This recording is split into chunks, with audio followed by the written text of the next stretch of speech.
मैं चंद बातें अर्ज करने लगा हूँ। आज एक बहुत मेहनती और जफाकश शख्सियत हमारे और आपके दरमियान मौजूद है, भाई राशिद रज़ा मरकज़ी साहब। अभी आप उनको सुनेंगे भी। और मैंने ये बात इसलिए कही चूँकि इन्होंने वो बेड़ा उठाया जिसकी जिम्मेदारी पूरे मुल्क के कोने कोने के हर आशिक रसूल की बनती। हमारी कौम जिस बुनियाद पर पीछे जा रही है, कौम को तालीम के मैदान में आगे लाने के लिए जो एक बहुत बड़ा ख्वाब देखा और उसके लिए एक लंबे ज़माने से मेहनत करते रहे। और इंसान जब किसी चीज़ का इरादा कर लेता है तो खुदा की रहमत ऐलान फरमाती है, कदम उठाना तेरा काम है, कामयाबी देना मेरी रहमत का काम है। राशिद रज़ा मरकज़ी साहब आज अपने अंदाज में कहते हैं, मैं अकेला ही चला था जानिबे मंजिल मगर लोग मिलते गए और कारवां बनता गया। जहां लोग हजारों रुपए जमा नहीं कर सकते हैं, कौमें मुस्लिम की बेटियों के हिजाब के लिए, पर्दे के लिए और उन्हें कनीज़े फातिमा बनाने के लिए कई करोड़ रुपए जमा किए हैं राशिद रज़ा मरकज़ी ने। ये नहीं देखा धूप है, आंधी है, तूफान है, परेशानी है, कोई नाराज है, कोई राजी है, नहीं। जिनके सामने कोई जिंदगी में एक बहुत बड़ा मिशन होता है वो ये नहीं देखते कौन राजी होता है कौन नाराज होता है। उनका मिजाज ये होता है मेरी जात और मेरी बात से किसी को तकलीफ ना हो, बाकी आप सबको राजी नहीं कर सकते। 100 लोग रहते हैं, 100 को राजी नहीं किया जा सकता। हमारी कोशिश ये होनी चाहिए हम मिंबर रसूल पर यहाँ मौजूद हों, यहाँ तारीफ दुनियादार की नहीं, तारीफ हो तो मदीने के ताजदार की तारीफ। इमाम अहले सुन्नत सैयदी सरकार आला हजरत, हम सुन्नियों की जान, आशिकों की पहचान, साहिब कंजुल ईमान, फिर कहिए इमाम अहमद रज़ान, इमाम अहमद रज़ा खान। जब उनकी बारगाह में एक शख्स आया, कहा नानपारा के नवाब की तारीफ कर दीजिए, तो इमाम अहले सुन्नत जलाल में आ गए और जलाल में आने के बाद फरमाया, नादान, अहमद रज़ा दुनियादार की नहीं, तारीफ करेगा तो मदीने के ताजदार की तारीफ करेगा, अहमद मुख्तार की तारीफ करेगा। और जब तारीफ करने पे आए हैं तो पुकार के कहते हैं, वो कमाल हुस्न हुजूर है कि गुमान नक्शे जहां नहीं, यही फूल खार से दूर है, यही शम्मा है कि धुआं नहीं। फुसहा अरब के बड़े बड़े तेरे आगे यूं है दबे लचे, कोई जान मुंह में ज़बां नहीं, नहीं बल्कि जिस्म में जान नहीं। या रसूल अल्लाह बखुदा खुदा का यही है दर, नहीं और कोई मफर मकर, जो वहां से हो यहीं आके हो, जो यहाँ नहीं तो वहां नहीं। और नामूस रिसालत की बात आई तो मेरे इमाम ने कहा, या रसूल अल्लाह करूं तेरे नाम पे जां फिदा, करूं तेरे नाम पे जां फिदा, न बस एक जां दो जहां फिदा, दो जहां से भी नहीं जी भरा, करूं क्या करोड़ों जहां नहीं, करूं मदहे अहले दो वल रजा, पड़े इस बला में मेरी बला, मैं गदा हूं अपने करीम का, मेरा दीन पारे ना नहीं। दुनिया में दो तरह के लोग होते हैं, एक हासिद और एक आशिक। अब काम उल्टा मत कराइए, कभी काम जो है कभी उल्टा मत कराइए। हासिद से तारीफ मत कराइए और आशिक से बुराई मत कराइए। जिसका जो काम है उससे वही काम कराइए। और ये बात हमारे यहाँ जलसों में भी बहुत ज्यादा काबिल तवज्जो है, जिसका जो काम है उसको वही काम करना चाहिए। समझ रहे हैं आप? जिसका जो काम है उसको वही करना चाहिए, जिसका जो काम नहीं है उसको वो नहीं करना चाहिए। एक छोटी सी बात मैं अर्ज करूं, मेरे पास कोई बहुत ज्यादा लफ्फाजी टाइप के जुमले नहीं है, चंद जरूरी और काम की बातें जो मुझे लगती हैं फायदेमंद है आपके सामने पेश करूं। इस वक्त उम्मत मुस्लिमा मुल्क के कोने कोने पर जो हालात हमारी और आपकी निगाहों के सामने हैं, मैं अगर उसकी तफसील बयान करने लगूं तो वक्त बहुत ज्यादा हो जाएगा। आप जानते हैं सोशल मीडिया का दौर है, प्रिंट मीडिया का दौर है, इलेक्ट्रॉनिक मीडिया का दौर है, मोबाइल फोन आपके हाथ में, सब कुछ आपकी निगाहों के सामने। मुल्क में जो हालात बने हुए हैं, मैं आपसे पूछना चाहता हूं, ये बताइए इसका जिम्मेदार कौन है? हमारे यहां हो क्या रहा है?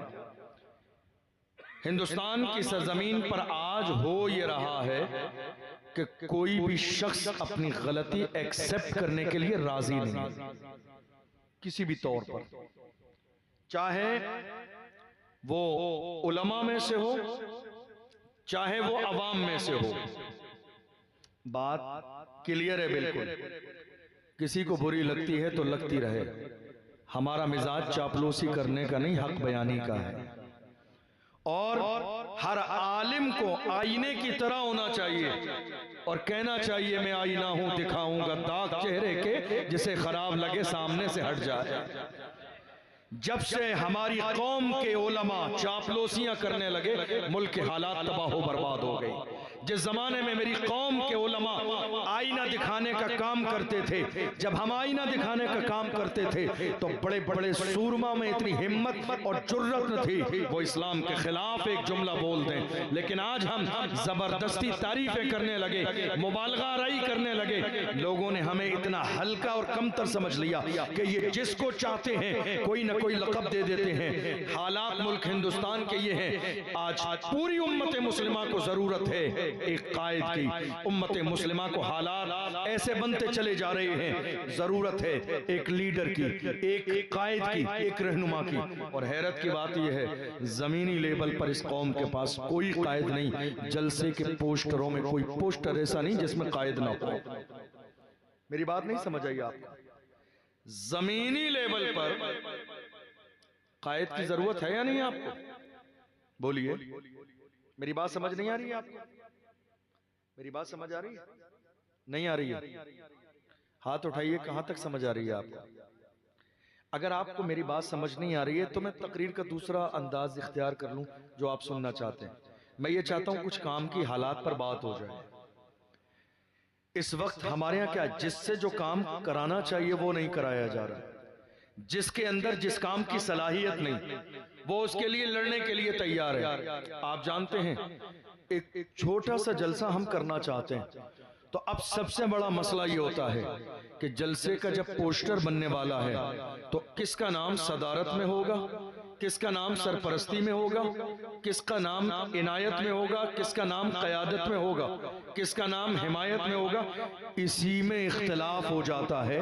और जिसकी मर्जी के मुताबिक जलसे के पोस्टर में हिमायत और क़यादत में नाम न हो, वो उस जलसे में शिरकत करना नहीं चाहता है। वो कहता है मेरी जो शान थी, जो मेरा मकाम था, वो मुझे मकाम दिया नहीं गया। इतना हाजमा कमजोर है आज हमारी कौम के जिम्मेदार लोगों का। खाली जलसे में सदारत लफ्ज डालने पर खुश हो जाते हैं। यार खुदा के बंदो, इस जलसे की सदारत की कोई हैसियत नहीं है। सदारत करना है तो आओ जमीन पे उतर के करो। जब मेरी कौम के नौजवानों के साथ मुल्क के कोने कोने पर मॉब लिंचिंग की जाती है और पूरी उम्मत मुस्लिमा को तलाश होती है, आ जाए कोई सलाहुद्दीन अय्यूबी का नायब बनकर, आ जाए कोई मोहम्मद बिन कासिम का नायब बनकर, आ जाए कोई हजरत टीपू सुल्तान का नायब बनकर, आ जाए कोई अल्लाहु अकबर उमर बिन अब्दुल अजीज का नायब बनकर, आ जाए कोई अर्तुगरुल गाजी का नायब बनकर, आ जाए कोई उस्मान गाजी का नायब बनकर, आ जाए कोई खादिम हुसैन रिजवी का नायब बनकर कौम पर बात करने के लिए। अफसोसनाक सूरत हाल ये है, तब कोई मुल्क और मिल्लत के हवाले से बात करने वाला नहीं होता है। मैं कहता हूँ यार खुदा के बंदो, दुनिया के इन लफ्जों के चक्कर में हारगिज़ मत पड़ो। याद रखो, जो बंदे कौम के लिए खड़े हो जाते हैं, मेरे नबी ने इरशाद फरमाया मन तवादा लिल्लाहि रफ़अहुल्लाह, जो अल्लाह के लिए झुक जाता है अल्लाह उसे दर्जों बुलंदी अता फरमाता है। हमारे यहाँ काम नहीं हो रहा है। कई बार मेरे जुमले बहुत कड़वे होते हैं लोगों के लिए, लेकिन अब दौर यही है। हम कब तक हजरत हुजूर करते रहें? जमीन पे कब उतरेंगे आप? जमीन पर काम कब होगा हमारे यहाँ? जलसे के सिर्फ स्टेज पर काम करते रहेंगे? लोग मारे जा रहे हैं, घर जलाए जा रहे हैं, बिल्डोजर चलाए जा रहे हैं, लोग कैसी जिंदगी गुजार रहे हैं आपको अंदाजा भी नहीं। हम खाली नारे लगाते रहेंगे, हुजूर का दामन नहीं छोड़ेंगे। हम खाली नारे लगाते रहेंगे, गौस का दामन नहीं छोड़ेंगे। याद रखिएगा, जिन्होंने हुजूर का दामन पकड़ा था वो बिलाल हबशी ऐसे थे, मारा भी गया, सताया भी गया, मगर नारा यही लगाते थे, तू हो के तुरशरू मुझे गाली हजार दे, ये वो नशा नहीं जिसे तुरशी उतार दे। जिन्होंने दामन पकड़ा, अल्लाह अकबर, वो सिद्दीक़ अकबर हैं। सारी दौलत मेरे नबी के कदमों में डालने के बाद कहते हैं या रसूल अल्लाह, हक तो ये है कि हक अदा ना हुआ। हम हुजूर के दामन का नारे, हुजूर का दामन नहीं छोड़ेंगे। हुजूर का दामन पकड़ा कब? जिस कौम के 18 साल के जवान शराब के ठेके पर बैठे हों, वो ये नारा कैसे लगा सकते हैं हुजूर का दामन नहीं छोड़ेंगे? जिस कौम के जवानों के हाथ में शराब के पत्ते, शराब की बोतल हो और ताश के पत्ते हो, वो ये नारा कैसे लगा सकते हैं हुजूर का दामन नहीं छोड़ेंगे? जिस कौम के जवान अय्याशियों की दहलीज पे कदम रख चुके हों, वो ये नारा कैसे लगा सकते हैं हुजूर का दामन नहीं छोड़ेंगे? मैं आपसे पूछना चाहता हूं, आप कह रहे हैं लब्बैक या रसूल अल्लाह। इस नारे की शुरुआत तो हम लोगों ने ही की, मुफ्ती सलमान अजहरी साहब ने लगाया और हमने लगाया। लेकिन आपसे पूछना चाहता हूं, कभी आपने लफ्ज पर गौर किया? लब्बैक या रसूल अल्लाह का मतलब क्या है? या रसूल अल्लाह, हम आपके हुक्म पर हाजिर हैं, आपके नाम पर हाजिर हैं। नारा दिल खोल कर लगा रहे हैं। लेकिन आपसे पूछना चाहता हूं, या रसूल अल्लाह, हम हाजिर हैं? कहां हाजिर हो आप? कहां हाजिर हो आप? मस्जिद में तो नहीं हाजिर हो आप, नमाज में तो नहीं हाजिर हो आप, दीन के कामों में तो नहीं हाजिर हो आप, नामूस रिसालत के मसले पे तो हाजिर नहीं हो। ये कौम मौजूदा दौर में इतनी बुज़दिल होती चली जा रही है। हुजूर की शान में जब गुस्ताखी होती है, पूरे पूरे शहरों का हाल देख लिए, थाने में एक ज्ञापन देने के लिए भी नहीं जाते, एक जुमला भी नामूस रिसालत पर बोलने के लिए तैयार नहीं। डर इस बात का है मेरा नाम आ जाएगा, डर इस बात का है मेरा फोटो खींच लिया जाएगा, डर इस बात का है मेरा नाम आ जाएगा।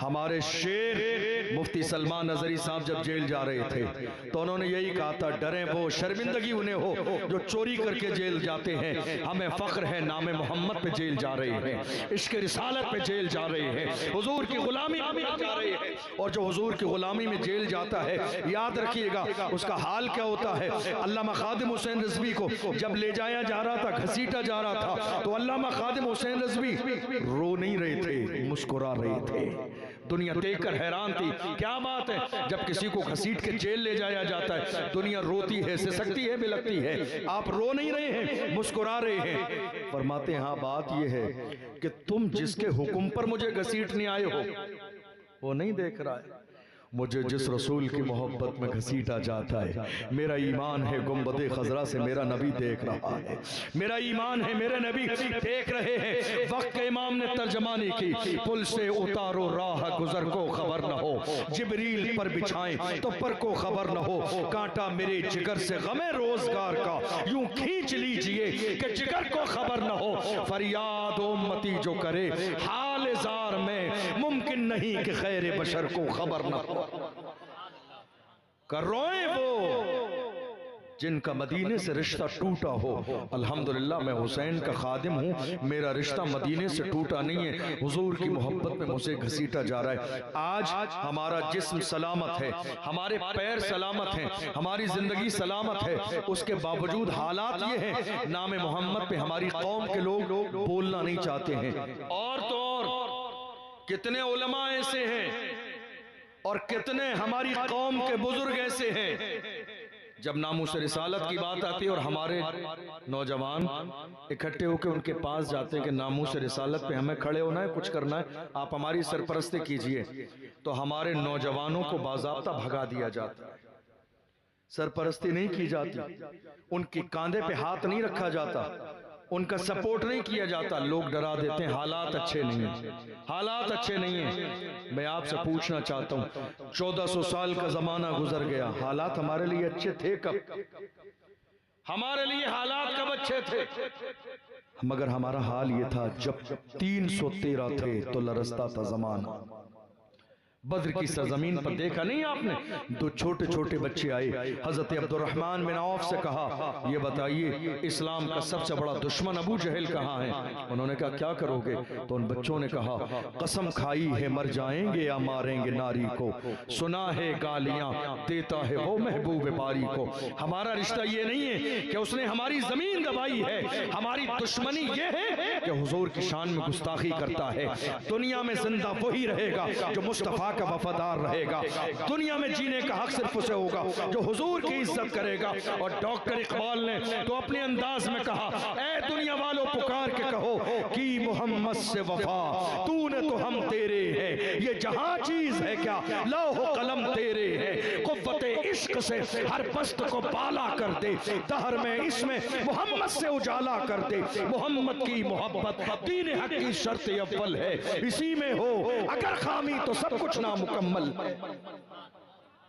हुजूर के नाम पर मरना और मिटना यही जिंदगी है। हमारे यहाँ सरपरस्ती नहीं हो रही है, हमसे कहा जा रहा नहीं साहब हालात अच्छे नहीं है। कितनी जगह जलसे में, कितनी जगह जलसे में जब हम लोग वहां पहुंचे तो हमारे कान में पहले ही कह दिया हजरत जरा ढीली ढाली तकरीर कीजिएगा, हालात अच्छे नहीं है। हमने कहा फिर तो किसी सुलह कुल्ली को बुलाना चाहिए था। ढीली डाली तकरीर वही करते हैं, ये भी राजी वो भी राजी।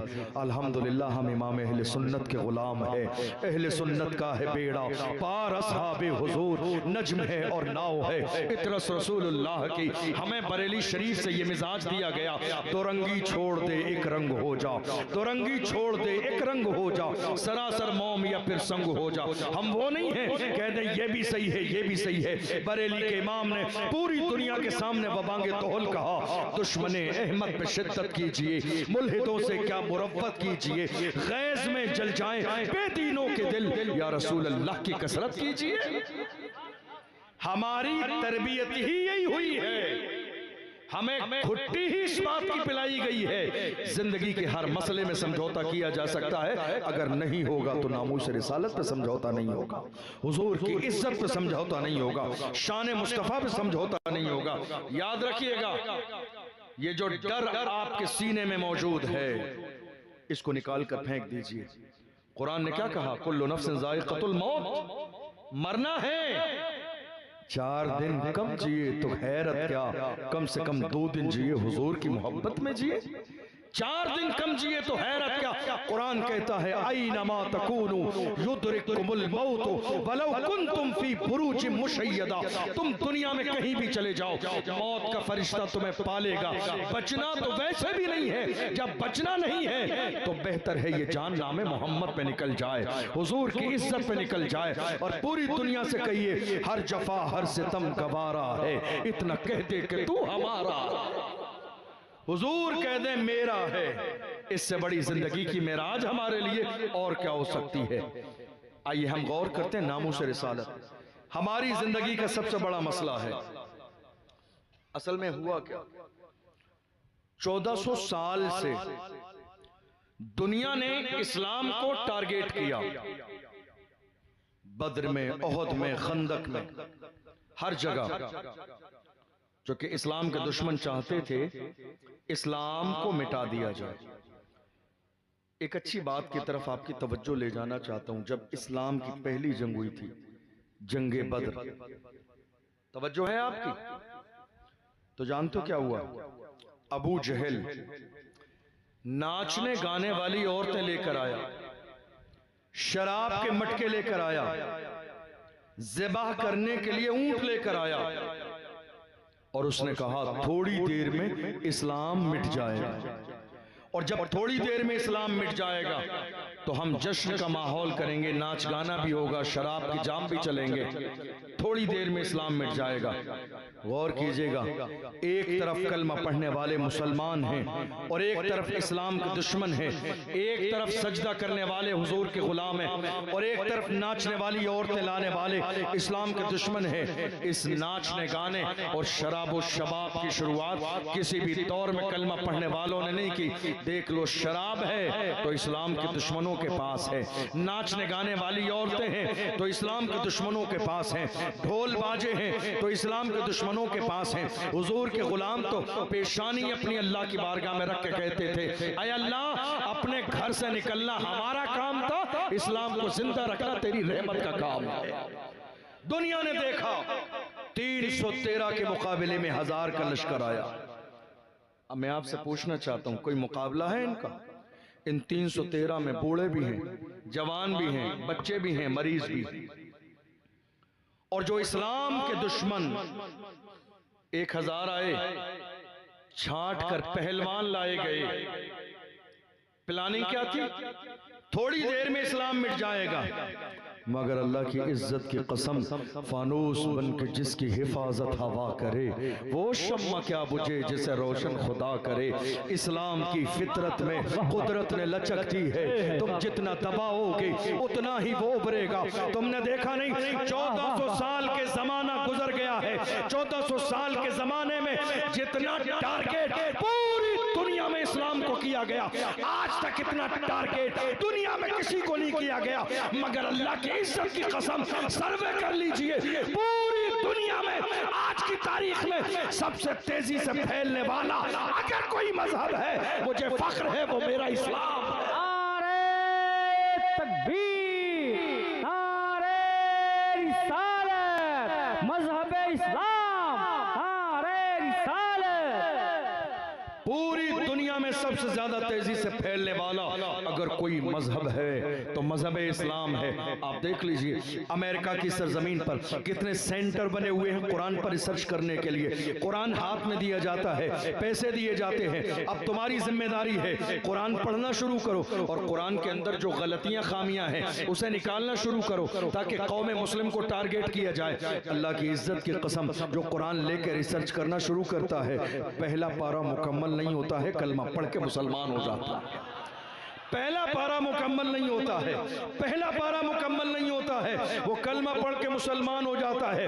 लोग आके हैरत से कहते हैं, हमने ऐब निकालने के लिए तुम्हें जिम्मेदारी दी थी, तुम तो उसकी खूबियां बयान करने लगे, आखिर ऐसा हुआ क्या? तो वो बंदा कहता है, इस्लाम है ही ऐसा मजहब जो जितना करीब आता है उतना इस्लाम का शहदा बनता चला जाता है। कुरान अल्लाह ने अपने महबूब पर नाजिल फरमाया। और आप जानते हो, ये जो आज के ज़माने में नारा लगाया गया ना, साहब कुरान से इतनी आयतें निकाल दो, कुरान से इतनी आयतें निकाल दो।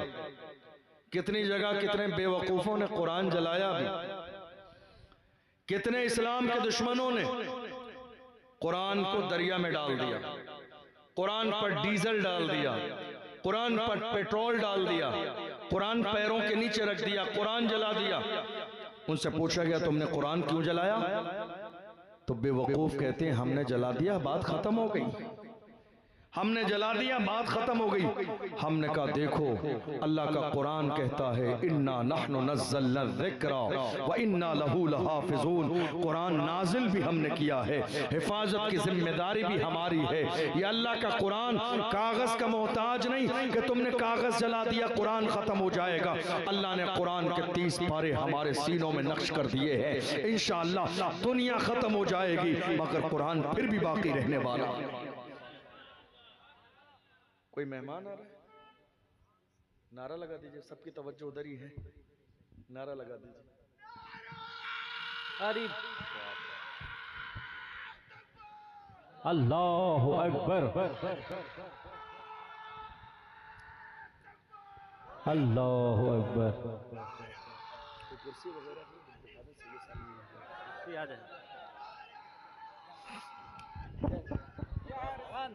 नारे तकबीर, नारे रिसालत, नारे रिसालत, औलादे गौसे आजम, औलादे गौसे आजम, नारे तकबीर, नारे रिसालत। सरकार की आमद, दिलदार की आमद, हुजूर की आमद।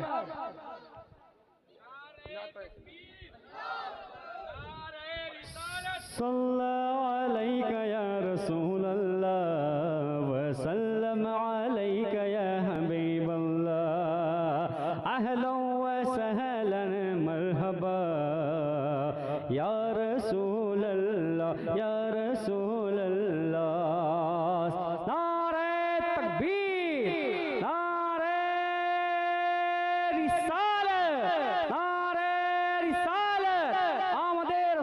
कॉन्फ्रेंस नारे रिसालत।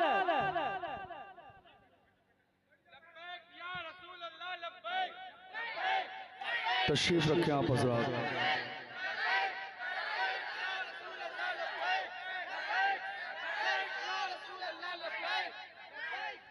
तशरीफ रखिए आप हजरात। मैं क्या बोल रहे बिल्कुल भी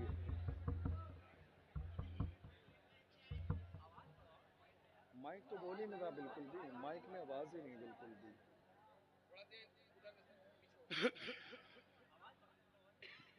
तशरीफ रखिए आप हजरात।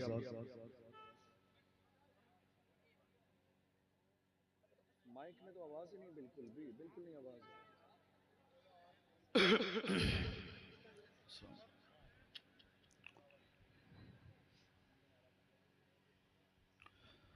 हमारे लिए बड़ी सआदत की बात है रामपुर मुरादाबाद की इल्मी और अदबी तारीखी सरजमीन से शहजादे मुस्तफ़ा जान रहमत खतीब अहले सुन्नत फाज़िल उलूम इस्लामिया हज़रत अल्लामा मौलाना सैयद अफरोज़ मियाँ साहब क़िबला दामत बरकातुहुल आलिया तशरीफ़ ला चुके हैं और अभी मेरे फ़ौरन बाद इंशाअल्लाह हज़रत का खिताब नायाब आप सबको समाअत फरमाना है। आ जाइए राशिद भाई, आ जाइए। राशिद भाई को छुपाइए मत, अब ये छुपाएंगे नहीं, अब ये दिखने की चीज़ है। दरूद शरीफ पढ़िए। अल्लाहुम्मा सल्ली अला सय्यदिना व मौलाना मुहम्मद मादनिल जूद वल करम व आलिहि व बारिक वसल्लम। सलातुम व सलामन अलैका या रसूल अल्लाह, सलातुम व सलामन अलैका या हबीब अल्लाह सल्लल्लाहु तआला अलैहि वसल्लम। मैं आपसे एक चीज अर्ज करना चाहता हूं, आपकी तवज्जो है? आप जितनी देर सुनना चाहेंगे बस उतनी ही देर, 10 मिनट तो 10 मिनट, 20 मिनट तो 20 मिनट, 1 घंटा तो 1 घंटा।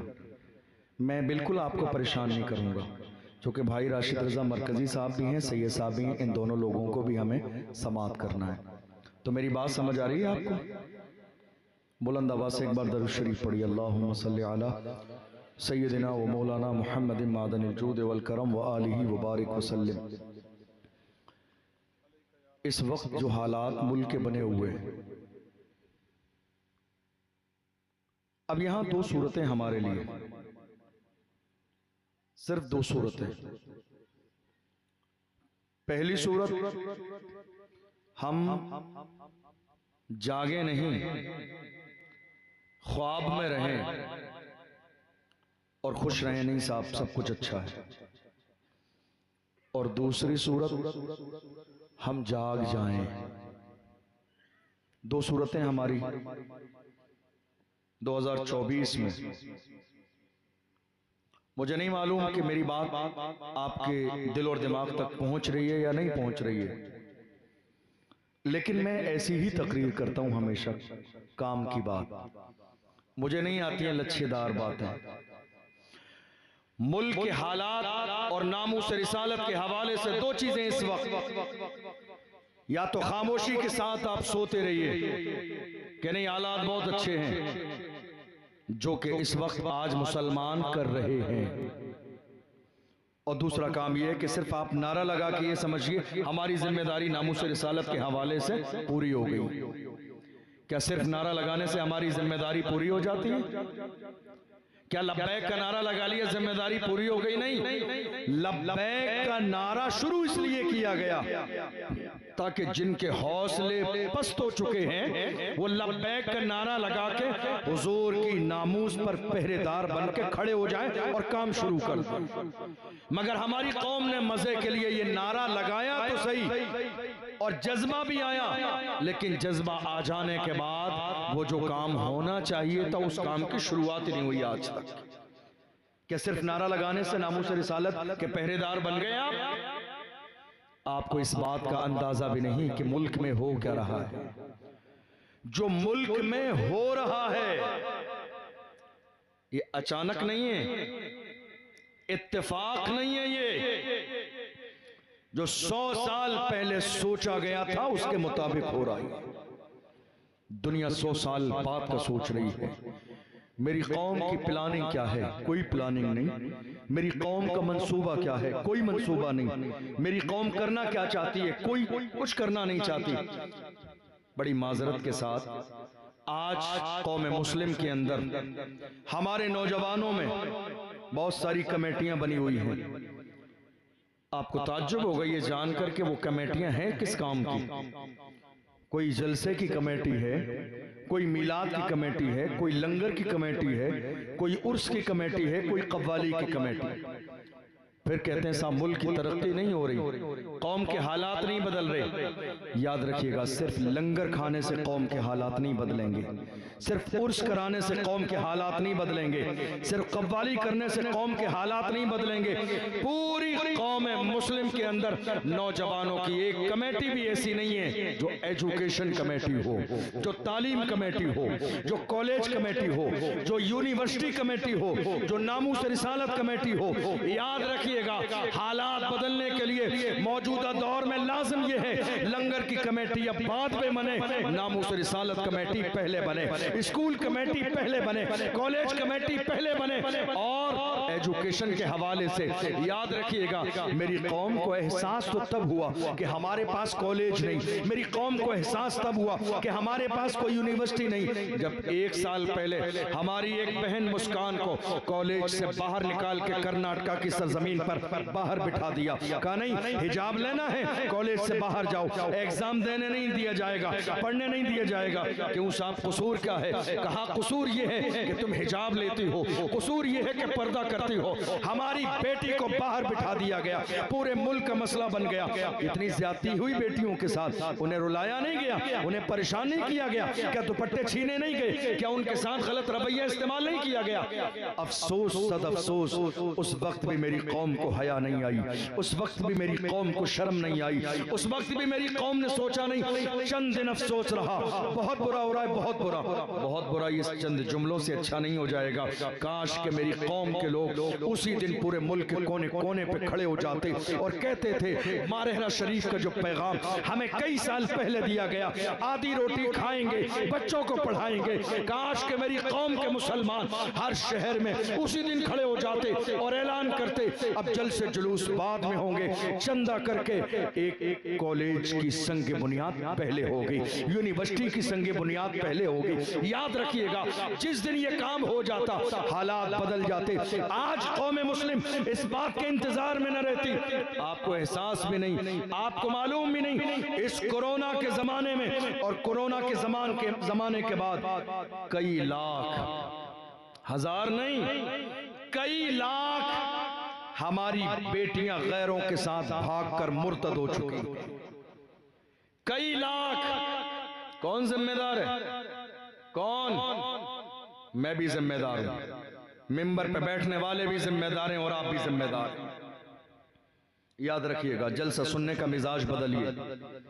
किसी समझदार इंसान ने कहा, न समझोगे तो मिट जाओगे हिंदी मुसलमानों, तुम्हारी दास्तां तक भी न होगी दास्तानों में। मुत्तहिद हो तो बदल डालो जमाने का निजाम, मुंतशिर हो तो मरो, शोर मचाते क्यों हो। मेरी कौम ने, अफसोसनाक सूरत हाल ये है, जलसे का मकसद ही नहीं समझा आज तक। लोग सोचते हैं जलसे में बहुत शोर शराबा हो जाए, बहुत हंगामा आराई हो जाए, लच्छेदार बातें हो जाएं, मजे वाली बातें हो जाएं, पैसा खर्च हो गया, जलसा हो गया, बहुत अच्छी बात है। याद रखिए, हमारे बुजुर्गों ने जलसे की बुनियाद रखी कि आने वाला खतीब आए तो वो काम की बात करे, कौम को एक जहन दे, कौम को एक मिजाज दे, कौम को बुजुर्गों का अंदाज दे, कौम को इस बात का एहसास दिलाए कि कौम की जिम्मेदारी क्या है। याद रखिएगा, ना मुझे हमेशा यहाँ रहना है, ना आपको हमेशा यहाँ रहना है। कयामत के दिन कौन सा चेहरा लेके हुजूर के सामने जाएंगे, कौन सा तरीका लेके हुजूर के सामने जाएंगे। आज हमारी जिंदगी बिल्कुल बेरहरबी की शिकार हो चुकी है, हमें हमारी जिम्मेदारी का एहसास नहीं। फिर हम कहते हैं मुल्क के हालात बहुत अच्छे नहीं है, मुल्क के हालात बहुत खराब है। कौन है जिम्मेदार? मुल्क के हालात खराब है, कौन जिम्मेदार है? मैं आपसे कहूंगा, आप कहोगे फलां पार्टी ने जुल्म किया, फलां पार्टी ने जुल्म किया, फलां पार्टी ने जुल्म किया। वरना हैरत की बात यह है कि तमाम नाम निहाज सेकुलर पार्टियों का रवैया हमारे लिए एक जैसा ही है। तमाम सेकुलर पार्टियां मौजूदा दौर में सबका रवैया हमारे साथ एक जैसा है। वक्ती तौर पर कह दीजिए हम फला पार्टी को वोट देते हैं, ये हमारी हमदर्द है, फला पार्टी को वोट देते हैं, हमारी हमदर्द है। हमदर्द क्या है? लाइट का बिल कम हो गया, हमारी हमदर्द है। बिजली का बिल कम हो गया, हमारी हमदर्द है। मैं तुम्हें पहचान बताता हूँ, चंद जुमलों में पता चल जाएगा कौन सी सेकुलर पार्टी तुम्हारी हमदर्द है और कौन हमदर्द नहीं है। याद रखिएगा, बात अब लाइट और बिजली के बिल से नहीं चलेगी। इन जालिमों से कहिए अब बात मेरे नबी की इज्जत की आ गई है, अब बात नामूस रिसालत की आ गई है। हमारे लिए कौम की हमदर्द पार्टी वो है जो हुजूर की इज्जत के पहरेदार बने। कम से कम ईमानदारी के साथ एहतजाज न कीजिए, तो पार्लियामेंट की सीट से खड़े होकर ये कह दीजिए खबरदार खबरदार, मुसलमानों के पैगंबर की शान में एक जुमला भी गवारा न किया जाएगा। कम से कम इतना तो कह दीजिए ताकि दुनिया को पता चल जाए जिस मुल्क में रहते हैं सेकुलर पार्टियां सबका ख्याल रखती है, कोई एक जुमला कहने वाला नहीं। हमारे यहाँ हाल ये है, एक कुत्ता मर जाए तो उसकी ताजियत पेश करने के लिए भी लोग जाते हैं नेताओं के यहाँ। एक कुत्ता मर जाए, एक बकरी मर जाए तो लोग ताजियत पेश करने जाते हैं, बैठने जाते हैं, मिलने जाते हैं, स्टेटस लगाते हैं। हुजूर की शान में गुस्ताखी हो रही है। किसी सेकुलर पार्टी का कोई स्टेटस देखा आपने? किसी ने एहतजाज किया? किसी ने दो जुमले बयान दिया? किसी ने पार्लियामेंट में मुद्दा उठाया? नहीं। जब बात कौम मुस्लिम की आती है तो सब गूंगे बहरे हो जाते हैं। जब बात मुसलमानों की आती है तो सबके कान सुनना बंद कर देते हैं। जब मुसलमानों की बात आती है तो कोई दौरे पे चला जाता है, कोई मुल्क से बाहर चला जाता है, कोई सोता होता है, कोई रैली में बिजी है, कोई इलेक्शन के नाम पर बिजी है। मुसलमानों, तुम्हें आज तक समझ में नहीं आया ये तुम्हारी गफलत की पट्टी तुम्हारी आंखों से खुलेगी कब? जो तुम्हारे लिए एक जुमला बोलने के लिए राजी नहीं, वो तुम्हारी पार्टी है जो तुम्हारे लिए, तुम्हारी इज्जत के लिए मुल्क का कानून के दायरे में रह के बिल फाड़ देता है पार्लियामेंट में। तुम्हें फिर भी समझ में नहीं आता है कि वो हमारा हमदर्द है, वो हमारे लिए खड़ा है। याद रखिएगा, हुजूर के गुलामों में एक बंदा भी इतना बड़ा शेर हो जाता है, हजारों की इधर चिल्लाते रहते हैं मगर एक शेर का मुकाबला नहीं कर सकते। दुनिया कहती है इतना पावर कैसे मिला है? मैं कहता हूँ उसके सर पर देख लो, नालेने मुस्तफा की टोपी लगी हुई है। ये मुस्तफा की नालेन की बरकत है। नारे तकबीर, नारे रिसालत, नारे तकबीर, नारे रिसालत, नारे रिसालत, आमने कॉन्फ्रेंस, नारे रिसालत, नारे रिसालत।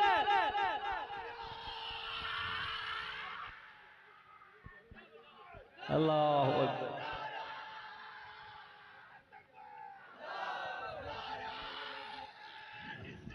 या रसूल अल्लाह, वाह वाह वाह। दीवानों को पहचानने में हमारी नजरें कमजोर नहीं है, आशिकों को पहचानने में हमारी नजरें कमजोर नहीं है। जो आज तक शक में हैं बी टी में और सी टी में, वो तहकीक करें। हमने तहकीक कर ली है, जो नाम मोहम्मद पे अंगूठे छूमता हो उसके बारे में शक करना कैसा है? जो नालेन मुस्तफ़ा की टोपी लगाता हो उससे ज्यादा एहतराम और किसका किया जाएगा?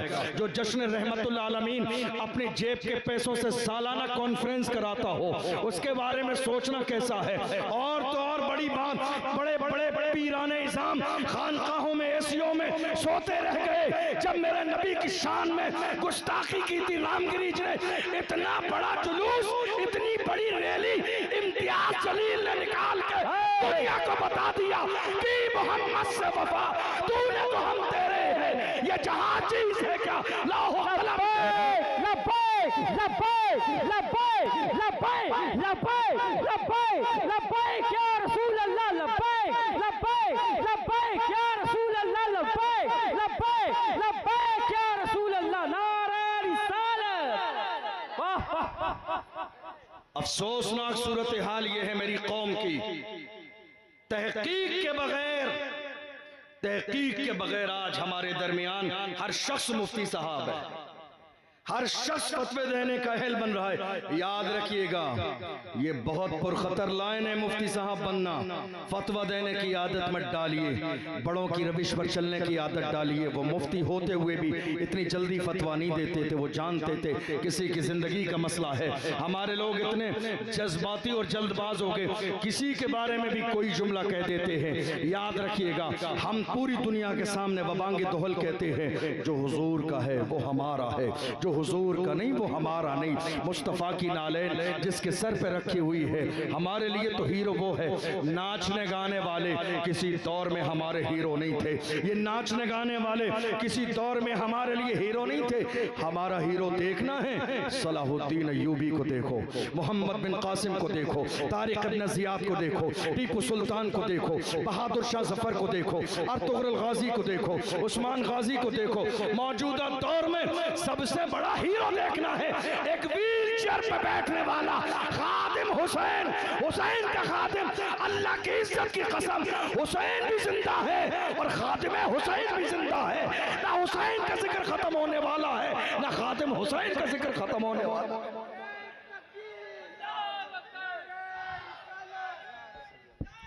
गुस्ताखे रसूल की एक ही सजा। देखो देखो कौन आया। कोई भी ऐसा नारा नहीं लगाइए जो हमारे मुल्क के कानून के खिलाफ। ये समझदारी वाली बात नहीं, अच्छी बात नहीं। अल्हम्दुलिल्लाह, इसलिए एक जिम्मेदार नागरिक बनिए, जिम्मेदार शहरी बनिए। हिंदुस्तान की सरजमीन पर मुल्क के कानून के दायरे में रहते हुए जिंदगी गुजारिए। दुनिया में न जाने कौन ऐसा है जो ये कहता है मुसलमान ऐसे हैं, मुसलमान ऐसे हैं। अल्हम्दुलिल्लाह, हिंदुस्तान के कानून के सबसे ज्यादा पाबंद अगर कोई है तो वो मुसलमान है। क्यों? आप जानते हैं क्यों? इसलिए कि जब पड़ा वक्त चमन पे तो लहू हमने दिया, जब पड़ा वक्त चमन पे तो लहू हमने दिया। आज कहते हो कि गुलशन में तेरा काम नहीं, हम भी तामीर वतन में हैं बराबर के शरीक। दरो दीवार अगर तुम हो तो बुनियाद है हम, हिंद को नाज है जिस पर वो निशानी हम हैं। ताज और लाल किले के यहाँ पानी हम हैं। न घबराओ मुसलमानों, खुदा की शान बाकी है। अभी इस्लाम जिंदा है, अभी कुरान बाकी है। और मुसलमान बड़े फख्र के साथ कहते हैं, मैं रहूं या न रहूं पर मेरा इस्लाम रहेगा, मैं रहूं या न रहूं पर मेरा कुरान रहेगा, मैं रहूं या न रहूं मगर मुस्तफ़ा की अजमतें रहेंगी। याद रखिएगा, हिंदुस्तान की सरजमीन पर एक जज्बाती इंसान बनने के साथ समझदारी का भी सबूत पेश कीजिएगा। जिंदगी हो गई आपको नारे लगाते, हंगामा आराई करते, शोर शराबे करते। कोशिश कीजिएगा 2024 है जो मुहिम राशिद भाई मरकजी ने शुरू की, कोशिश कीजिएगा कि आपके यहां भी शुरू हो जाए।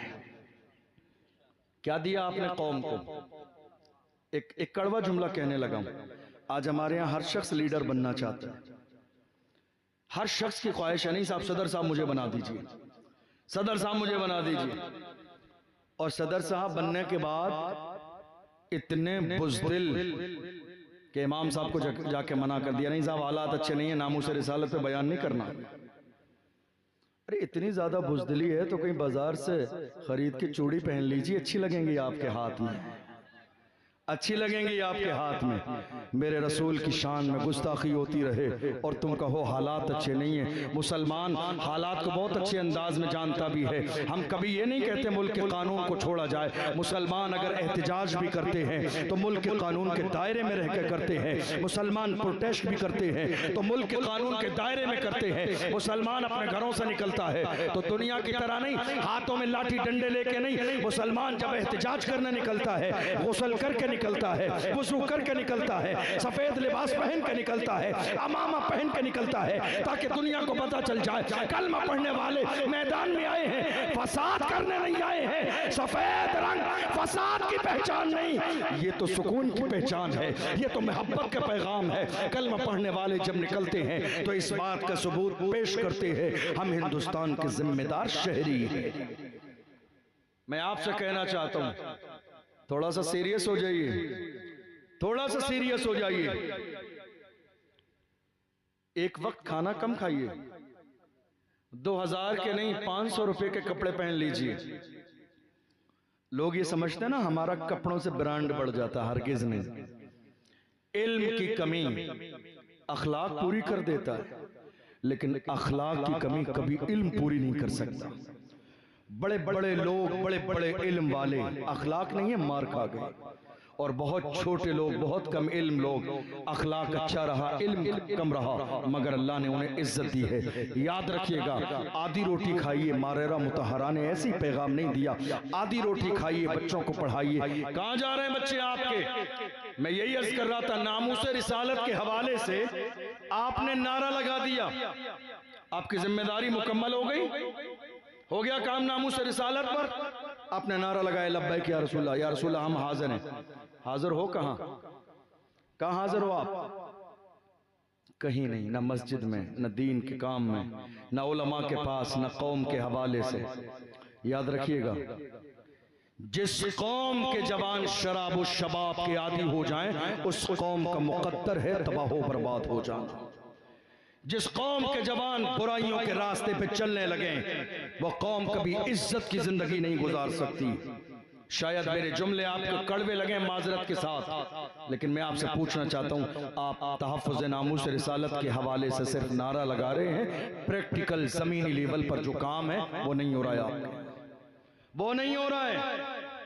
आज भी आपके जवान बच्चे, आपके बच्चे तालीम हासिल नहीं कर रहे हैं, ये पढ़ने नहीं जा रहे हैं। आज भी आप बेनमाजी हैं, आपके हाथ में शराब की बोतल थी तो आज भी है। रात को किसी गैर महरम से 3-3 बजे तक फोन पर बात करते थे, वो रविश आज भी है, अंदाजा आज भी नहीं बदला है। और जलसे में कह रहे हैं या रसूलल्लाह आपका दामन नहीं छोड़ेंगे, तुम्हें अंदाजा भी नहीं है। हुजूर का दामन पकड़ने वाले तुमने शायद अपनी जिंदगी में देखे नहीं।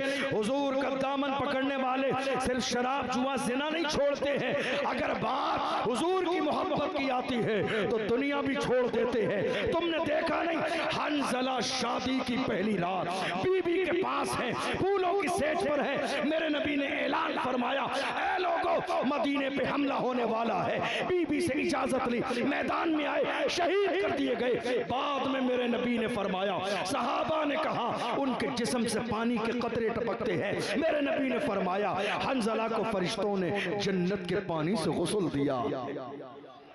गौर कीजिए, कौन है ये? आप घर नहीं छोड़ रहे हैं, कारोबार नहीं छोड़ रहे हैं, दुकानों मकान नहीं छोड़े दीन के लिए, नाम मोहम्मद पर। हंज़ला ने दुनिया छोड़ी है हुजूर के लिए। ऐ मेरी कौम के जवानों, गिरेबान झांको जरा अपना, जरा सा गिरेबान तो झांको। आप कह रहे हो हुजूर का दामन नहीं छोड़ेंगे, आपके हाथों में है हुजूर का दामन, आपके हाथों में है हुजूर का दामन। जिसके हाथों में हुजूर का दामन हो वो बेनमाजी नहीं होता है, जिसके हाथों में हुजूर का दामन हो वो फासिक फाजिर नहीं होता है, जिसके हाथों में हुजूर का दामन हो उसकी दाढ़ी कटर के गड्ढे में नहीं जाती है, जिसके हाथों में हुजूर का दामन हो वो अपने माँ बाप का नाफरमान नहीं होता है, जिसके हाथों में हुजूर का दामन हो उसके घर पे शादी के मौके पर ढोल बाजे डीजे और नाचने गाने का काम नहीं होता है, जिसके हाथों में हुजूर का दामन हो वो कभी पड़ोसियों का बागी नहीं होता है, जिसके हाथों में हुजूर का दामन हो वो अपनी मस्जिद के इमाम का बागी नहीं होता है, जिसके हाथों में हुजूर का दामन हो वो कभी मिल्लत का नुकसान नहीं कराता है, जिसके हाथों में हुजूर का दामन हो वो अपनी कौम का दलाल नहीं होता है, जिसके हाथों में हुजूर का दामन हो वो कभी माले हराम नहीं खाता है, जिसके हाथों में हुजूर का दामन हो उसका हाल तो ये होता है, मैं सो जाऊं या मुस्तफा कहते कहते, खुले आंख सल्ले अल्लाह कहते कहते वो जिंदा रहता है तो हुजूर की इज्जत का पहरेदार बनकर, और जब दुनिया से जाता है तो वो इसी अंदाज में जाता है, या रसूल अल्लाह मेरे तो आप ही सब कुछ है, रहमत आलम, मैं जी रहा हूं जमाने में आप ही के लिए। अंदाज बदलिए अपना, कोशिश कीजिए, कोशिश कीजिए आने वाली नई नस्ल के लिए, आने वाली नई नस्ल के लिए कम से कम एक कॉलेज तो बनाइए, एक हॉस्पिटल तो बनाइए, एक यूनिवर्सिटी का प्लान तो कीजिए। आप कहते हैं मैं कैसे करूंगा? मैं कब कह रहा हूं आपसे, आपको करना है। खाली संगे बुनियाद करना है आपको, खड़े होना है आपको, नी खोदनी है आपको। ना मेरी औकात है ना आपकी औकात है। हमारा हाल ये है, कुदाल जमीन में मारना हमारा काम है, उसे मंजिल तक पहुंचाना खुदा की रहमत का काम है।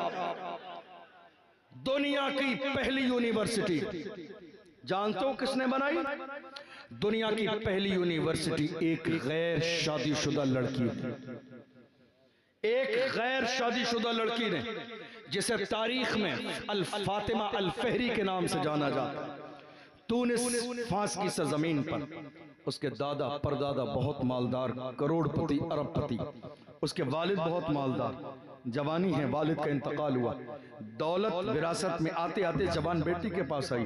एक दिन बेटी थी, ख्याल आया, कहा परदादा से दादा के पास दौलत आई, पूरी जिंदगी संभाल के रखा उन्होंने, मगर काम नहीं आई। उसके बाद दादा के पास आई, जिंदगी भर संभाल के सीने से लगाए रहे, मगर कोई काम नहीं आई। उसके बाद मेरे वालिद के पास आई ये दौलत, जिंदगी भर सीने से लगा के रखा, कोई काम नहीं आई, और आज ये दौलत मेरे पास आई है। थोड़े दिन के बाद मौत का फरिश्ता मेरे दरवाजे पे दस्तक देगा, ये दौलत रह जाएगी, लिहाजा मैं दौलत को ऐसी जगह खर्च करती हूँ, मैं तो चली जाऊंगी मगर मेरा नाम जिंदा रहेगा, मेरा मिशन जिंदा रहेगा, मेरी फिक्र जिंदा रहेगी, कौम के बच्चे पढ़ते रहेंगे।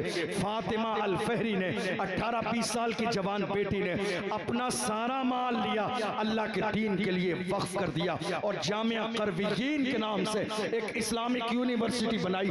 देख लो, सदियां गुजर गई है, मगर आज की तादाद में भी लाखों लोग पढ़ के निकलते हैं जो पूरी दुनिया में कौम का काम करते हैं।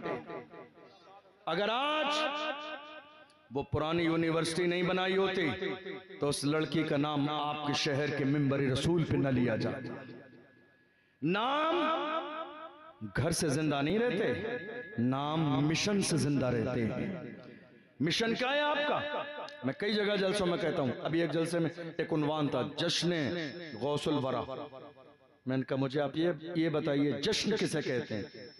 जश्न कहते हैं किसी मिशन के सक्सेस हो जाने के बाद इजहार खुशी। किसी मिशन के सक्सेस हो जाने के बाद इजहार खुशी को मिशन जश्न कहते हैं। आपने कहा जश्न गौसुल वरा, तो आपका मिशन क्या था जो सक्सेस हुआ, जिसके इवज में आपने जश्न किया? मिशन कोई नहीं था, जश्न मनाते जा रहे हैं। ये वाहिद कौम दुनिया की कौम मुस्लिम ऐसी है जिसका मिशन कोई भी नहीं, जश्न हर दिन मनाते हैं। जश्न गौसुल वरा, जश्न गरीब नवाज, जश्न आला हजरत। अरे तुम जश्न नहीं, मिशन गरीब नवाज कॉन्फ्रेंस करो तो तुम्हें पता चले गरीब नवाज का मिशन क्या था। मिशन गौसे आजम कॉन्फ्रेंस करो तब तुम्हें पता चले गौसे आजम का मिशन क्या था। मिशन सलाहुद्दीन अय्यूबी करो, सलाहुद्दीन अय्यूबी। मेरी कौम के उलमा आज हम जलसों में जाते हैं, कहते हैं न जाने हजरत क्या बात है, हमारे शहर के लोग, हमारे मोहल्ले के जवान जुमे के दिन 1:30 बजे आते हैं तकरीर सुनने के लिए। बस खुतबे का इंतजार होता है घड़ी में देख के, कब हजरत का बयान खत्म हो और हम जाके कब खुतबा सुन के जुमा पढ़ के जल्दी निकलें। क्या बात है, तकरीर सुनना ही नहीं चाहते। मैं उन उलमा से कहता हूँ जरा अपनी तकरीर पर तवज्जो दीजिए। आप क्या दे रहे हैं, क्या दे रहे हैं जुमे में आप? इतना बड़ा हमारी कौम का जलसा, 20 लाख रुपए खर्च कर लीजिए, फिर भी ऐसा नहीं होगा कि तमाम लोग जलसे में आ जाएं। जुमे से बड़ा और कामयाब जलसा जो 30 मिनट का होता है मस्जिद में, इससे कामयाब जलसा कौम मुस्लिम के पास कोई भी नहीं है। मगर अफसोसनाक सूरत हाल ये है, हमारे उलमा उस 30 मिनट के वक्त को इतनी आसानी के साथ जाय कर देते हैं। 10 मिनट सफरनामा सुनाएंगे, 10 मिनट कलाम पढ़ेंगे, 10 मिनट कमेटी की तारीफ होगी, 5 मिनट कोई करामत किसी बुजुर्ग की बयान करके, इस तरह 30 मिनट मुकम्मल कर दिए जाते हैं। याद रखिएगा, ये मस्जिद का मिंबर कमेटी की तारीफ के लिए नहीं, अल्लाह रसूल की तारीफ के लिए है, पैगाम मुस्तफा सुनाने के लिए है। जिन्होंने इस मिंबर से अल्लाह रसूल का दीन सुनाया कौन थे? अल्लामा फजले हक खैराबादी, जिन्होंने खैराबाद के जामा मस्जिद से मिंबर से खड़े होकर मुल्क की आजादी के लिए ऐलान किया था। दुनिया ने देखा जब मिंबर का हक अदा किया जाता है तो मुल्क आजाद होता हुआ नजर आता है। नारे तकबीर, दोनों हाथों को उठाए मोहब्बत के साथ, नारे तकबीर। नारे रिसालत, जश्न आमद रसूल, मजहब इस्लाम, पैगाम इस्लाम, शरीयत मुस्तफ़ा, हज़रत अल्लामा मुफ्ती अशरफ जिलानी साहब किबला। जब जब मिंबर का हक अदा किया गया, इनकलाब आया है, इनकलाब आया है। अल्लामा फजल हक खैराबादी ने दिल्ली की जामा मस्जिद के मिंबर पर खड़े होकर कहा था, ऐ मेरी कौम के लोगों, अब तुम्हारे ऊपर जिहाद फर्ज हो चुका है, अंग्रेजों के खिलाफ खड़े हो जाओ। उन्होंने बात अपने बाप दादा की नहीं, पूरे हिंदुस्तान के तमाम हिंदू, मुस्लिम, सिख, ईसाई सबकी आज़ादी की बात की और कहा अब अंग्रेजों के खिलाफ जिहाद का फतवा दिया जाएगा। मिंबर से जब बात ईमानदारी के साथ की जाती है, अल्लाह उसमें असर भी पैदा करता है, उसे कबूल भी फरमाता है और उसका फायदा भी होता है। दुनिया ने देखा, थोड़े से जमाने के बाद अल्लाह ने पूरे मुल्क को अंग्रेजों की गुलामों से आजाद कर दिया। आज हमारे यहाँ जुमे का तसव्वुर खत्म हो गया। अब कोई शौक से आना नहीं चाहता जुमे में। नौजवान आते हैं हमारे 1:30 बजे खुतबे के वक्त, कितने लोग तकबीर में आते हैं, कितने लोग एक रकात निकल जाती है तब आते हैं। लोग कहते हैं हमारी तकरीर सुनना नहीं चाहते। मैंने कहा जरा अंदाज बदलिए अपनी तकरीर का। अब मेरी कौम के लोग बुज़दिली वाली बातें नहीं सुनना चाहते। बात सिर्फ इतनी है, मेरी कौम के लोग, मेरी कौम के जवान बुज़दिली वाली बातें सुनना नहीं चाहते हैं, परेशान हो गए हैं। अब बस इतना कीजिए, आज जुमा है, आज जुमे के आखिर में अगले जुमे के लिए मौजू का ऐलान कीजिए और बताइए उन्हें अगले जुमे को इंशाअल्लाह बयान सलाहुद्दीन अय्यूबी पर होगा। देख लेना मस्जिद की एक सफ खाली नहीं होगी। अगले जुमे को बयान मोहम्मद बिन कासिम पे होगा। देख लेना एक सब भी खाली नहीं होगी। अगले जुमे को बयान टीपू सुल्तान पर होगा। देख लेना एक भी सब खाली नहीं होगी। मेरी कौम के जवान ये चाहते हैं अब बात कायदे की हो, अब बात मुद्दे की हो, अब कौम को जगाने वाली बात हो, अब कौम में तब्दीली लाने वाली बात हो। इसलिए जरूरत इस बात की है कि कौम की क़यादत की जाए, क़यादत की जाए कौम की। और उलमा निकल के आए सामने। आज हमारे यहाँ रोना बहुत रोया जाता है, क्या करें असबाब नहीं है, क्या करें वसाइल नहीं है। हमारे जमाने में जितने वसाइल हैं, क्या गरीब नवाज के जमाने में इतने वसाइल थे? क्या गौसे आजम के जमाने में इतने वसाइल थे?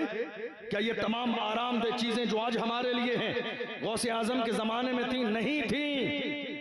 तुमने सिर्फ गौसे आजम की जिंदगी की करामतें सुनी, तुम्हें इस बात का अंदाजा भी नहीं है दुनिया जिसे सलाहुद्दीन अय्यूबी कहती है वो किसी और का नहीं, गौसे आजम का मुरीद है। अंदाजा भी नहीं। दुनिया ये समझती है गौसे आजम सिर्फ करामतों वाले पीर थे, वरना गौसे आजम की शान ये है कि सरकार गौसे आजम ने सलाहुद्दीन अय्यूबी को तैयार फरमाया मस्जिद अक्सा की रिहाई के लिए, मस्जिद अक्सा की आज़ादी के लिए। और एक दिन वो आया जिंदगी में, सलाहुद्दीन अय्यूबी ने एक लश्कर जर्रार तैयार करके मस्जिद अक्सा के सामने खड़े किया और ऐलान किया, मायूस ना हो ए दीने मिल्लत बैज़ा, जिंदा हैं तो सींचेंगे तुझे खून जिगर से।